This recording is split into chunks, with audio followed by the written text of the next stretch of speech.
একদিনে ৩ ভূমিকম্পের পর আগামী ৬ ডিসেম্বর পর্যন্ত বন্ধ ঘোষণা করা হয়েছে ঢাকা বিশ্ববিদ্যালয়।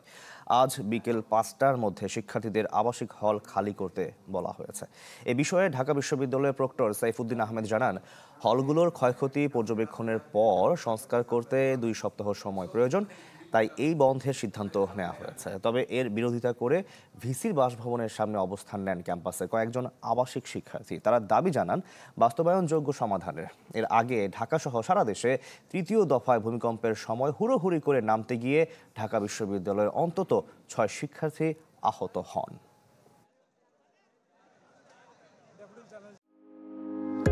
হার্টের যত্নে বিশ্বসেরা ক্যানোলা তেল এখন বাংলাদেশে। আমাদের ভিসি স্যার তো দাবি করেন উনি আমাদের অভিভাবক, আমাদের বাবা ছাড়া কোনো কথা বলে না।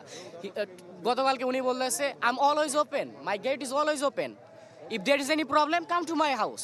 তো আমরা আসছি, আমাদের সমস্যা, আমাদের কোথাও যাওয়ার জায়গা না, আমরা ভিসি স্যারের বাসায় আসছি, আমরা ভিসি স্যারের বাসায় থাকবো, কারণ উনি আমাদের অভিভাবক। ১ বছরের মধ্যেও যারা একটা ভবন তৈরি করতে পারে না, তারা ১৫ দিনে কি করবে? ১৫ দিন বন্ধ করে আসলে কি করবে? তারা কি করতে চায়? আর যদি ভবন টেস্টই করতে চায়, তাহলে মানে শিক্ষার্থীদের হল ছেড়ে যেতে হবে কেন? ভবন টেস্ট করুক, দেখুক তারা কি অবস্থা।